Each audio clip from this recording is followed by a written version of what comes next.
Did you know that 67 cents of every dollar spent at a small business stays in the community versus only 11 cents when you buy something from a national chain? That means each time you shop local, you're investing directly into the future of your community. District Bridges is all about making that even easier. It's been supporting small businesses in Wards 1, 2, and 3 for over a decade, making sure that the institutions that help our communities thrive and are here to stay. Follow District Bridges on Instagram at District Bridges to learn about volunteer opportunities, community cleanups, events, and more. Today on CityCast DC, the Supreme Court last week heard arguments in a local case with huge implications. It involves a group of conservative Montgomery County parents who want to be able to yank their kids out of classes where they talk about LGBTQ themes. This could also set a precedent that frightens a lot of locals here in this historically tolerant region. The Washington Post's Nicole Asbury has been covering this for the last 2 years. She was at court, and she's here to tell us about it.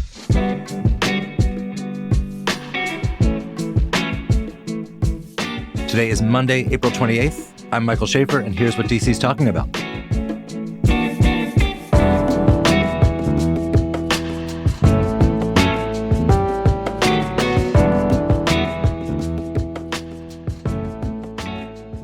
Hey, before we get started, this is week 2, the final week of our membership campaign, and I'm calling on my colleague and friend Julia to talk about what makes supporting us so worth it.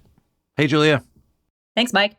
All right, so you have heard us all talk about a load of different benefits that you get as a CityCast neighbor. There is one that's really special to me, and it's called Neighborhood Shoutouts. And basically, it's this. Like, if you're a member, you get to submit a local business that you love, or a nonprofit, or anything you think is doing great work in the city, and we will shout it out on the podcast and in the Hey DC newsletter. It's very simple. So, for example, if I were to give a neighborhood shout out, I think you all know I love Bread First and Mark Furstenberg. I love his croissants. They're the best this side of the Atlantic. So realistically, what week wouldn't I be shouting out Bread First? For a business, I have a friend, Liz Collins, who makes really cool pottery and mugs that have your pet inside of them.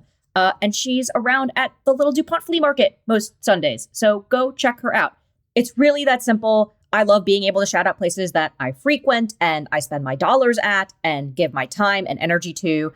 And I hope that you all too. Part of this is that we have a shout out channel at CityCast.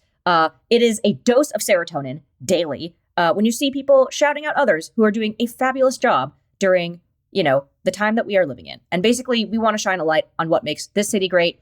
And as a CityCast neighbor, you get to do that. So to become a CityCast neighbor and get your shout outs featured on the show and in the newsletter, head to membership.citycast.fm and sign up. It's $10 a month or $100 a year, and it allows us to keep this show going, and you get to support your local businesses. It's a 2-for-1. That is membership.citycast.fm. Thanks, everybody. Back to you, Mike. Thank you, Julia. All right, on to the show. Hey, Nicole. Hi, Mike. How are you? I'm good, thank you. So you have been covering this Supreme Court case that actually is from right here in our own backyard, and it centers around this very specific opt-out policy at Montgomery County schools. What is that policy? Basically, Montgomery County Public Schools introduced this slate of books back in 2023. A lot of them specifically had LGBTQ characters. When they first kind of started getting into schools, some principals had heard from parents some concern just about, I don't really know if I want my kid reading this, specifically in elementary schools. And so some principals decided, okay, we're going to let your kids be outside of the classroom when these are read aloud. It really was different at each school because it wasn't a central office endorsed policy necessarily. This was kind of just principals doing it on their own accord for a lot of it. And then in March that school year, 2023, the school system said, we've heard a lot of this. It's becoming burdensome. We're going to cancel it altogether. No kid can opt out of these books at all. They can't be pulled from the classroom. So that is the policy officially of Montgomery County Public Schools. So can we back up for a second? This slate of books, is it specifically LGBT books? And what level of school, what ages are we talking about? Yeah, it specifically is. So this was some kind of unit on LGBT? Not necessarily. It is an English language arts curriculum. And so it's technically the slate is from pre-K up to 12th grade. But where it's been most controversial has been with elementary age students. They call it a supplemental curriculum because it was just in addition to the books already that they had a part of their English language arts curriculum. And specifically what they were trying to do was try to get more representation because kind of their English language arts curriculum was sparse on a lot of LGBTQ identities, and they'd been hearing criticism for years from parents and students about it. And so that's kind of what it was.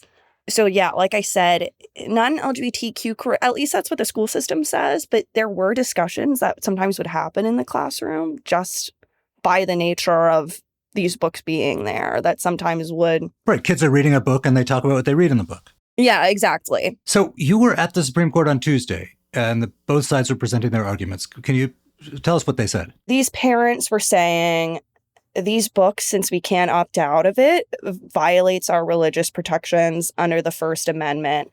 They were saying that it really goes against their religious beliefs, specifically. And these parents, varying religions. There's Muslim parents in it, Christian families. You have a whole variety. I think there's over 300 involved in the Kids First organization that's also a part of this from Montgomery County. All of them have elementary school students.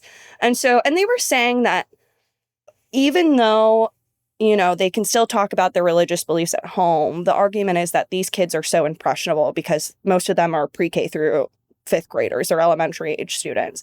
And so it gets hard for them to really institute their religious beliefs on their kids. That's what their argument has kind of been, was because these kids are so impressionable. This organization, Kids First, where does the money come from? Is it connected to Moms for Liberty? Does it have politics per se? I'm honestly not sure, but the way that it was explained to me by the attorney representing them is that these group of families from Montgomery County in specific, they didn't want to be named initially. And so a bunch of them just came together and kind of formed that group. And that's how they're identified in the lawsuit.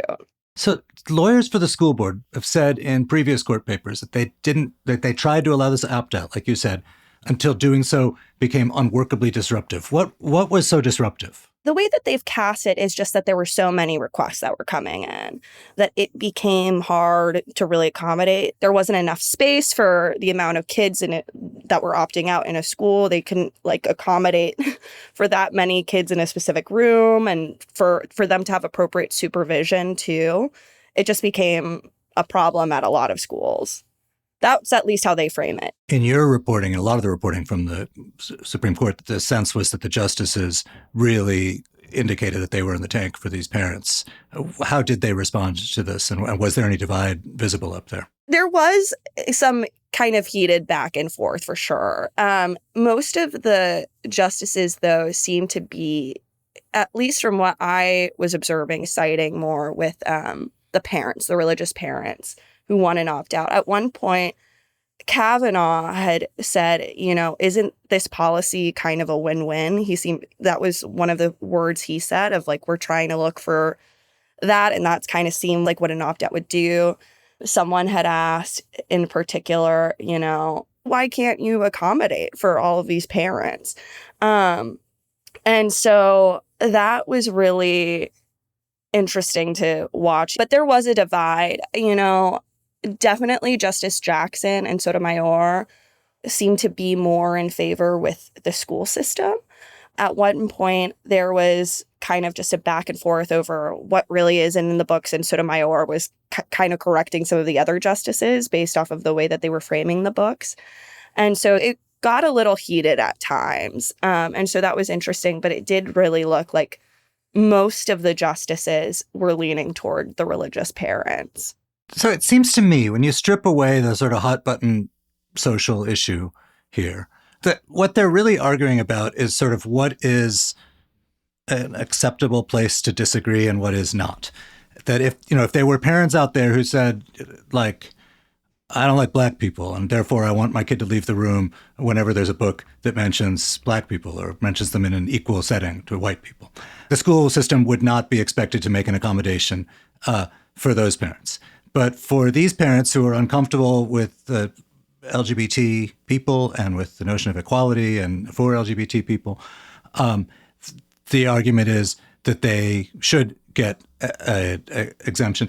So there's sort of a slippery slope argument you can make. Did this parents group address that particular piece of the argument? That was something that came up quite a bit. I think it was Amy Coney Barrett who kept asking, like, what is the line exactly that y'all are requesting here? I don't think that they got really too much into it. I remember the parents' attorney, Eric Baxter, specifically saying, they keep trying to frame it as, it's just these books. It's just these books that we want to opt out of, nothing else. So they want other gay books. Well, and and I did ask him once, but what about at middle school and high school level, that level too? Is that part of the request you're asking for? And, he said, we're just talking about elementary school students. But that is something I'm really interested to see how the court is going to rule on this, because just of how broad it could potentially be. Like, is it going to extend even just beyond English language arts? Right. And do they set a precedent that would allow somebody with like other forms of bigotry to opt out, or for that matter, for someone to say, like, I think the earth is flat. I don't want my kid reading any books about astronauts. Yeah. So I really am interested to see how it's going to shake out. Just also because what's been so odd about, or not odd necessarily, but at least unique, is that this whole debate went to the Supreme Court without a full record. And that's something that not a lot of people really recognize. Like, we haven't gone through discovery because it all sprouted from a preliminary injunction. And so there's also just like a lot of parts of this case that we still don't really understand too, in terms of how the books were utilized fully in the classroom. I mean, that is something that the school system kind of addresses, but we don't have the full, scope in the record.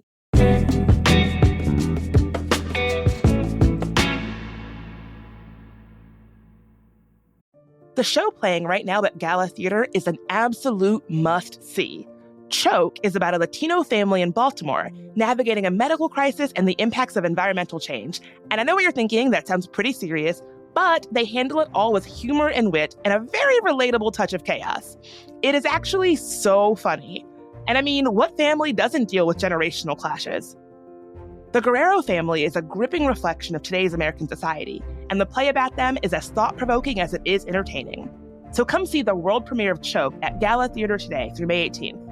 Get your tickets at galatheater.org or call 202-234-7174. That's 202-234-7174 to see Choke at the Gala Theater right now. Are you still looking for that last-minute Mother's Day gift? Combine your love for local and your love for mom by taking her to the Capitol Hill Restoration Society House and Garden Tour. The tour features 13 beautiful homes and gardens and 3 semi-public buildings on Capitol Hill. Your mom will feel like royalty exploring some of DC's most elegant historic buildings with you. There's even a refreshment break with treats from local vendors included. The tour runs Mother's Day weekend, May 10th and 11th. Tickets are usually $50, but you can get them for $40 if you book before Mother's Day weekend. Buy tickets through Eventbrite or through the Restoration Society website, chrs.org. So it is hard year after year to find meaningful Mother's Day gifts for all the moms in your life. But if there's one thing that's a sure hit with my mom, it's pictures of me. Well, actually, pictures of my kids. But sharing photos with loved ones is complicated, especially with less tech-savvy family members. Thankfully, Aura's Carver Matte Frame keeps it simple. Setup takes less than 2 minutes, and the whole family can share as many photos as they want, completely remotely.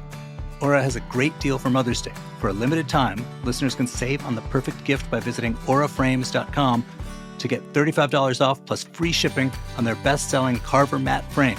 That's AURA frames.com, promo code CityCast. Support the show by mentioning us at checkout. Terms and conditions apply.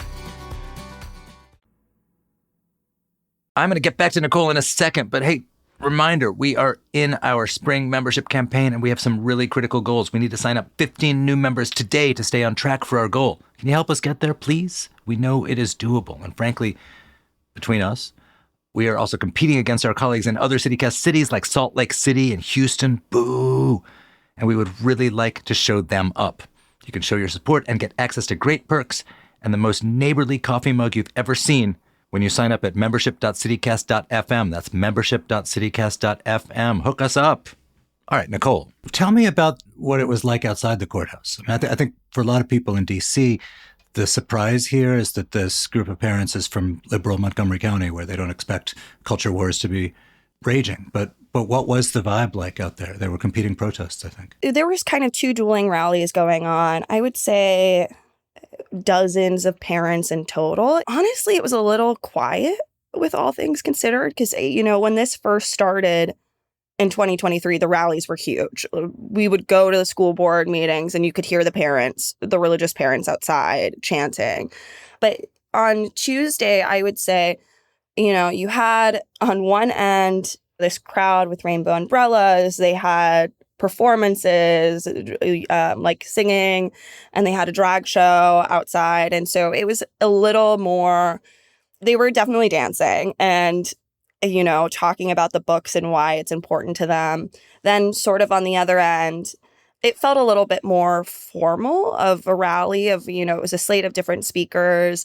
And then as the actual hearing was going on, they were the folks who played it out loud for people to listen to. And then as the hearing was going on, it just was kind of quiet for the most part. People were just trying to sit in the shade as best as they could because it was 80 degrees. I definitely got a sunburn. But right as the hearing ended, when all the attorneys came out, everyone was clapping and excited by the end. The school system's attorney got away a little quietly, but Eric Baxter came and spoke out to all of the parents. The protesters who were there supporting the district with the rainbow umbrellas and stuff, were those school system parents or Montgomery County residents too? It was a mixture of school system parents, school system alumni. Some of them are just council members that don't have any students enrolled currently in Montgomery County's public schools. Evan Glass was there, the first openly LGBTQ council member in Montgomery County, and he spoke.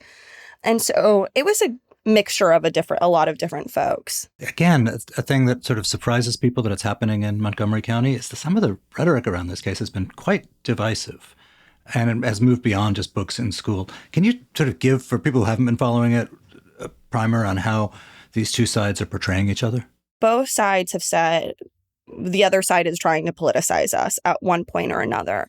When this first started, it was really interesting to see groups of parents that I've watched for years interact, and suddenly it was like completely on the opposite end. Some of them weren't even talking to each other anymore. And so that was really odd to see. And part of it too, is it really quickly sort of spiraled into this thing where, I mean, for example, there was a county council member, Kristen Mink, who spoke up at a school board meeting. And she had made these remarks where she'd said, and I'm paraphrasing, but something about how, unfortunately, Muslim parents are on the same sides of white supremacists. And the religious parents took that to be, you're comparing us to white supremacists. And since then, there has been a huge divide in between some of these council members and the parents too. And so it's been very heated with one, like both sides have been pretty heated with one another and also standoffish with one another. And it was really unusual, just like I said, from the top to see, just because some of these parents, I remember watching well before this, and they were always cordial and everyone's, of course, been cordial to each other and friendly to one another when they speak. But there's definitely a divide in between them now. So tell me about what this is like at the schools in the meantime. There's been this case going on for like 2 years. In the meantime, what's the state of the policy, and how much is this sort of ongoing outside the school walls controversy affecting how schools are getting run every day? Still, right now, they don't allow any opt-outs. Something that I'm trying to understand is how, if the books are still really used that often. The school system has updated its English language arts curriculum entirely. They use a different curriculum provider. So that's something that I'm trying to understand and keep asking about. But for the most part, I would say when I talk to students, it's really interesting because a lot of them overwhelmingly have supported these books, and they've said they're sad that this case is going on. I was talking to a student last week who, she was saying it's odd because it really feels out of touch with what we really want for our schools. I think that there's definitely, operationally things are continuing as is, but, there are a lot of students who are really upset about this case, and it's interesting to talk to them and to hear about it. The student representatives that have been on the board in the past 3 years have all said that they support the books. So you've mentioned in your reporting this Coalition for Inclusive Schools and Communities, which I guess includes students as well as teachers and parents? Yes. The teachers union in Montgomery County has said that they publicly support the books. But yes, it was started by a group of parents and a group of graduates. And one of the founding members was Laura Stewart, who's now a school board member. And they've been pretty active in the past 2 years, showing up to every hearing. And what happens now? They argued on Tuesday, and the judges will talk amongst themselves. What do we expect? Yeah, the attorneys were saying that they likely won't have a ruling till June. So then we're all just waiting with suspended breath, basically. Like, how is this going to go? School is still going on. I think Montgomery County just is getting back from spring break this week. That was also why I think the crowd was a little thin yesterday, was just because most people were out of town. But we just are waiting. So a June verdict would put it right in the middle of Pride Month. Yeah. This potentially precedent-setting case that would, where the ruling looks likely, at least from the justice's behavior, to upset a lot of LGBTQ activists. That would be quite a moment. It's definitely going to be a huge moment, I think. For the lawyers you've been talking to, do they have a sense of how the justices might tailor a verdict so that it looks like something other than a slap at the gay community? Is there a way they would conceivably write it to just be about opt-outs, whether it's an astronaut book or an LGBTQ book? Basically, I'm asking, are there ways with the lean they seem to be showing that they could rule in a way that is a little bit less polarizing? Yeah, there's been a lot of theories on how this could go. Some people have said it could be really narrow, but it could be also broad. So I've heard an array of different thoughts on that. Some of the questioning yesterday did make it seem a little bit broader, but I don't know if they're going to I really don't know how this is going to shake out. Well, I hope you'll come back in June and tell us about it when it does. Thanks, Nicole. Yes, of course. And before we leave, one last thing. It is time to shout out our new CityCast DC neighbors, the ones who joined recently. Big thanks to Molly C., Samuel L., Jamie M., Alex J., Mike N., Maggie W., and Jill R. Seriously, thank you. It means a lot to us that you support us, and I think you're doing a good thing for DC. And if you haven't joined, you can get your name read out just like them. We invite you to become a CityCast DC neighbor at membership.citycast.fm. We'll send you a neighbors-only coffee mug as a special welcome gift. Again, that's membership.citycast.fm. Thank you for joining.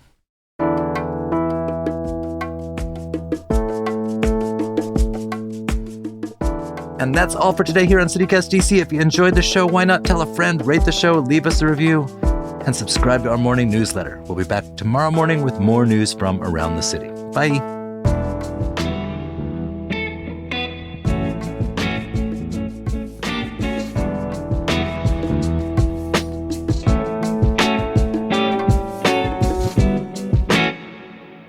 At one point, there was kind of a back and forth between Scalia and I think it was Sotomayor of where Scalia, they were kind of not Scalia. Oh, he did. That'd be quite a back and forth. I'm not thinking. Oh man.